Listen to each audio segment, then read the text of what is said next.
पायल divorce वाली बात जो बोल रही, जब पायल ने रेडी हुई, पायल की मर्जी थी तभी शादी हुई। पॉलीगैमी को सपोर्ट नहीं कर रहे, उस घर से नॉमिनेशन हर हफ्ते हुई। तो मेरे को नॉमिनेशन से मैं बचती थी, मैं अच्छा कर रही हूँ तभी लोग मुझे नॉमिनेट नहीं करते थे। हेलो, आप देख रहे हैं फर्स्ट इंडिया टेली और मैं हूं आपके साथ रजनी दुबे। अरमान इतना अच्छा गेम खेले लेकिन बाहर हो गए।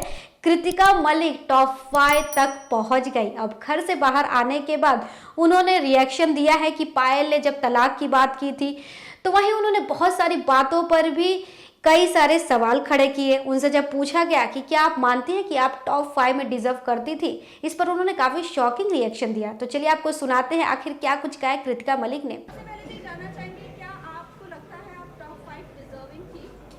देखो, बिल्कुल थी, सबका एक अलग अलग तरीका होता है गेम खेलने का। मैंने बहुत ही सेफ प्ले बोला, क्योंकि देखो जो इंसान वहाँ पे आपको पसंद नहीं है तो आपके पास ऑप्शन होता है कि आप उसे नॉमिनेट कर सकते हो। उस घर से नॉमिनेशन हर हफ्ते होती है और यहाँ पे तो हफ्ते में 2 बार होती थी।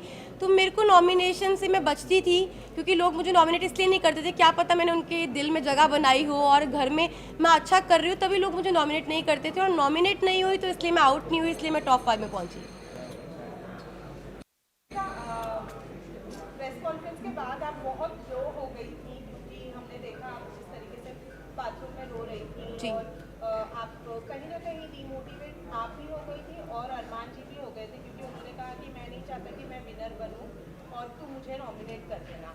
ये लोनेस क्यों? क्योंकि आप लोगों ने कहीं ना कहीं एक्सेप्ट तो कर लिया है कि हमारा रिलेशनशिप है, सब अच्छा है, तो फिर क्यों इतना लो फील किया आपने? देखो, सबसे पहले तो जितने भी लोग हैं मैं सबको ये बोलना चाहती हूँ कि हम तीनों बिल्कुल भी सपोर्ट नहीं करते पॉलीगैमी को। और शादी हो गई है, इसको 7 साल हो गए। जब हम लोगों ने शादी की थी हम लोग सोशल मीडिया पे नहीं थे, चीज़ें हो गई। बस यही है कि हाथ जोड़ के सब लोगों से यही रिक्वेस्ट है कि हम लोग बिल्कुल भी सपोर्ट नहीं करते 2 शादियों को।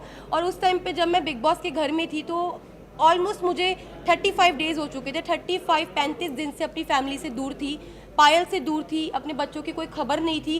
तो अचानक से इतने सारे लोगों ने जो क्वेश्चन पुट करे, हाँ मैं मानती हूँ कि जो चीज़ें हुई वो एक मतलब कि बोलते हैं कि वो एक्सपेक्टेड नहीं था जो चीज़ें हुई, और बहुत ही अलग चीज़ है।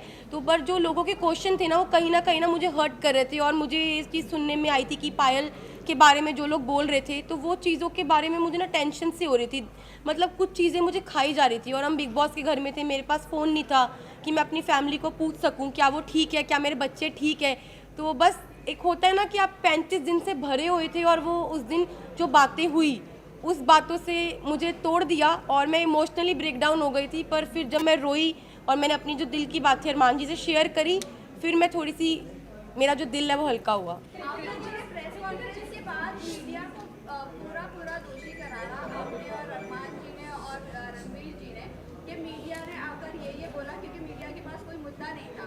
बाहर बैठे बैठे अगर पायल कंट्रोवर्सी क्रिएट कर रही है खुद ही कि वो डिवोर्स ले लेगी, नहीं करेगी, ऐसा वैसा, आप लोग का ये ड्रामा ऐसे आप लोगों ने ब्लेम ऐसे क्यों किया कि मीडिया की ही गलती है, मीडिया ने ये किया, पायल ने ऐसा नहीं बोला होगा? क्या ये बात हेडलाइन बनाने के लिए पायल कर रही थी सब कुछ? तो देखो, अभी तक मेरे को फ़ोन नहीं मिला है, मैं डायरेक्ट घर से आई हूँ। अभी तक मैंने फ़ोन यूज़ नहीं करा। जिस टाइम मैं घर पे थी तो मुझे जो चीज़ पता चली, क्योंकि देखो मैंने घर में ये चीज़ सुनी नहीं थी, ना मैंने देखी, ना अपनी आंखों से देखी, ना अपने कानों से सुनी कि पायल क्या बोल रही है। तो मेरे को एक कहीं ना कहीं अरमान जी को, रणवीर जी, सबको ये लग रहा था कि हो सकता है कि कोई मेरे को फॉल्स स्टेटमेंट दी हो या कोई बात को घुमाया गया हो, क्योंकि जब तक इंसान अपनी आंखों से नहीं देखता, अपने कानों से नहीं सुनता, वो विश्वास नहीं कर सकता। अरमान जी ने पूरे सीजन में एक दूसरे की सुनते हुए लोगों के ऊपर तहमतें भी लगाई और उन्होंने बराबर से जवाब भी किया। वो आपको नहीं लगता है कि वो सही है?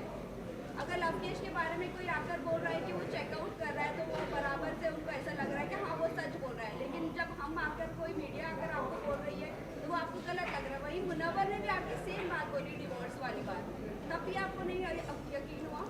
नहीं, मुझे यकीन नहीं हुआ, क्योंकि देखो ये जो बात है ना, बहुत ज़्यादा, आप समझो मैं घर के अंदर हूँ, 40 दिन से घर में अंदर हूँ, अचानक से कोई ये बात बोलता है, पायल डाइवोर्स वाली बात जो बोल रही है, ये कितनी शॉकिंग बात थी कि इसकी वजह से मैं पूरे 2 दिन इतना ब्रेक डाउन रही हूँ, इतने इमोशनली, मतलब हर चीज़ से मैं जूझ रही थी उस घर के अंदर। तो मुझे कहीं ना कहीं लग रहा था कि मैं अपने दिल को ये चीज़ समझा रही थी कि क्या पता ये बात सच हो, क्या पता ना हो, क्योंकि मेरे को यही था मैं बाहर जाऊँ और मैं पायल से डायरेक्ट बात करूँ। जब मैं घर से बाहर निकली टॉप 5 में जब मैं इस रेस से बाहर निकली, मैं बाहर निकलते ही स्टेज पे पायल थी और मैंने उससे पूछा तू ठीक है ना, उसने बोला हाँ मैं ठीक हूँ।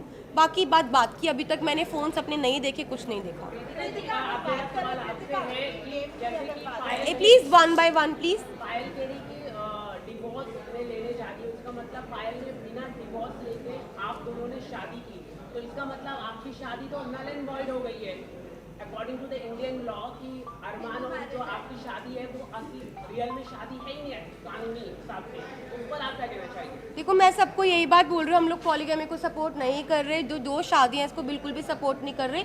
और जो मेरी अरमान जी की शादी है, जब पायल ने रेडी हुई, पायल की मर्जी थी तभी शादी हुई, और Payal as a first wife, legal wife, अगर वो ऑब्जेक्शन उठाती है तो उस चीज़ के लिए मतलब कि हमारी जो लॉ है वो हमें बोल सकती है। और मैं यही बात बोलूँगी कि जो हो गया प्लीज़ वो हो गया, बार बार एक ही और सवाल है जी। कि अरमान के ऊपर काफी गंभीर एलिगेशन है, 11 ईयर ओल्ड गर्ल का रेप का अक्यूज है, उस पर आप क्या कहना चाहिए? मैं इस पर्सनल चीज़ के बारे में कुछ नहीं बोलना चाहती। I am not suppose to मालूम था इस I am not suppose to say any Payal ने कराया तो I am not supposed, just a second, I am not supposed to say anything। और भाई मुझे अपनी न्यायपालिका पे पूरा भरोसा है, जो भी वो फैसला उन्होंने किया है वो बिल्कुल ठीक किया होगा। Thank you. Last question guys, please last question. जिस एक्सपेक्टेशंस और उम्मीदों के साथ आप बिग बॉस हाउस में तीनों आए थे, बट अब सिचुएशन बहुत ज़्यादा अलग हो चुकी है। आप तीनों के रिलेशन के बारे में भी सवाल पूछते हैं और पायल की स्टेटमेंट की वजह से बहुत सारा क्लॉस होता है। आपने अब 2 दिनों में जो सिचुएशन फेस किया, उसके बाद अब मेंटली प्रिपेयर हैं, क्योंकि फैमिली से भी बात होगी, पायल से बात होगी, और आपको अपने जो ब्लॉग्स चैनल के जरिए आपके फैंस आपके साथ कनेक्टेड है, आपको उनको रिप्लाई करना है। जी मैं बिल्कुल प्रिपेयर हूँ हर चीज़ के लिए। हम तीनों ने जो हमारा रिश्ता है वो आप लोगों को सभी को पता है, और मुझे पता है कि वो इतनी इजीली नहीं टूटेगा। अब मैं बाहर आ गई हूँ, जो भी चीज़ें हैं, जैसी भी चीज़ें, सारी चीज़ें इकट्ठी बैठ के फेस करेंगे। Thank you.